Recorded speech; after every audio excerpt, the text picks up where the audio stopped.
Welcome to the session of Microeconomics and the Macroeconomics. These are the learning outcome of the session. Before proceeding, let me ask you one question. What are the fundamental questions of the economics? You can pause the video, think about the question, write down your answer in your notebook. In order to see the answer, you can resume the video after writing the answer. So there are three choice problems have become three central problems of the economy: what to produce, how to produce, and for whom to produce. The microeconomics is a subsection of the economics that places attention to the behavior of individual within the market. It has been defined as the branch where the unit of study is an individual, firm, or the household. It studies how the individual make their choices about what to produce, how to produce, and for whom to produce, and what price to charge. It is also known as the price theory and is the main source of concept and analytical tool for managerial decision making. The various microeconomic concepts such as demand, supply, elasticity of demand supply, marginal cost, the various market forms, etc. are the great significance of the managerial economics. The microeconomics also engages with the idea of scarcity. Quite often, a scarcity means a limited availability of the resources. The use of the microeconomics. As purely normative science, the microeconomics does not try to explain what should happen in the market. Instead of that, microeconomics only explain what to expect if the certain conditions changes. If the manufacturer raises the prices of the car, the microeconomics says that the consumer will tend to buy fewer cars than before. If the major copper mine collapses in South Africa, the prices of the copper will tend to increase because of the supply is restricted. So what is the marginal utility? The marginal utility quantifies the added satisfaction that consumer garners from the consuming additional units of the goods and the services. The concept of marginal utility is used by the economics to determine how much of the item consumers are willing to purchase. The positive marginal utility occurs when the consumption of an additional item increases the total utility, while the negative marginal utility occurs when the consumption of an additional item decreases the total utility.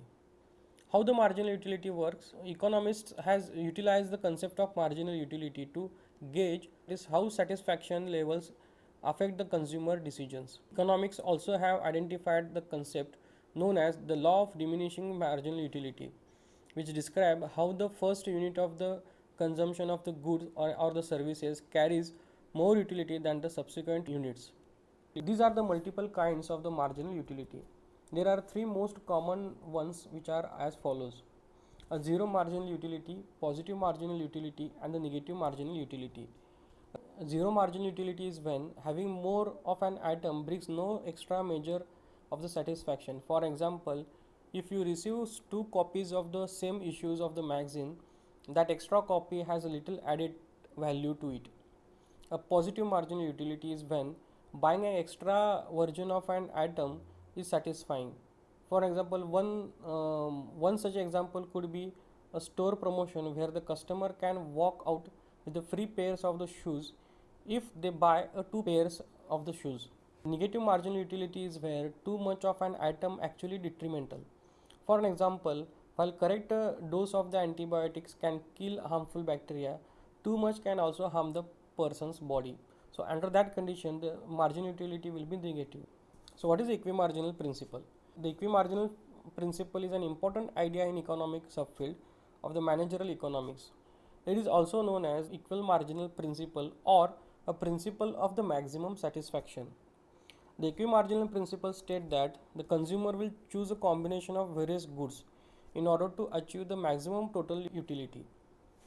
In other words, the consumer will allocate spending their income across the goods or the services so that the marginal utility per dollar or rupees of the expenditure on the final unit of the each good purchased will be equal to the all other goods which are purchased. It explains the way in which the customer will spend a portion of their income across the variety of different goods in such a way that in order to maximize the overall satisfaction. It can be described like the marginal utility of the A divided by the price of the A to equal to the marginal utility of the B divided by the price of the B. So according to the equimarginal principle, when the consumer is making a purchase decision, they will consider both marginal utility of the goods along with the price of the goods. Taking both of these into the consideration, they will make a decision that balances each other. Let us see the macroeconomics. And as the name implies, the macroeconomics look at the bigger picture.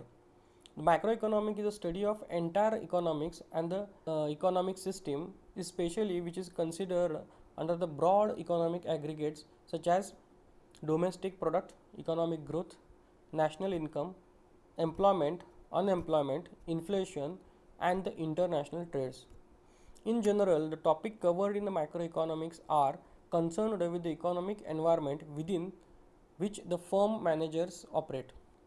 For the most part, the macroeconomic focuses on the variables over which the managerial decision makers has little or no control but may be considerably important in the making of economic decision at the macro level, that is individual firms or organization or at the industrial level. The macroeconomic is a study of the aggregate economic behavior. The macroeconomic is a study of behavior of the national regional economy as a whole.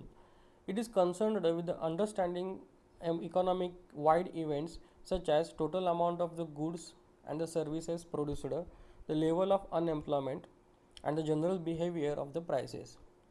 Unlike the microeconomic, which studies the individual economic as an actor, such as the consumers and the firms make the decisions, the macroeconomic concerned itself with the aggregate outcome of these decisions. For that reason, in addition to using the tools of macroeconomics such as a supply and the demand analysis, microeconomics also utilizes the tools such as gross domestic product, unemployment rate, the consumer price index to study the larger scale analysis of managerial decisions. So the microeconomics and the macroeconomics, if you consider, the microeconomics deals with the demand supply in between the individuals, which are consumers, buyers, and the vendors, whereas the macroeconomics concerned with the total economical environment, which includes the studies which is related to the local, national, regional, and the global economics. So the macroeconomics deals with the study of entire economy. It considers the factors such as government policies, business cycles, national income, etc. Whereas the microeconomic include the analysis of the small individual units of the economics such as individual firms, individual industries, or the single individual person. So let us see what is the gross domestic product. The gross domestic product is also called as a GDP. The gross domestic product is a total monetary or the market value of all finished goods and the services produced within the country borders in a specific time period.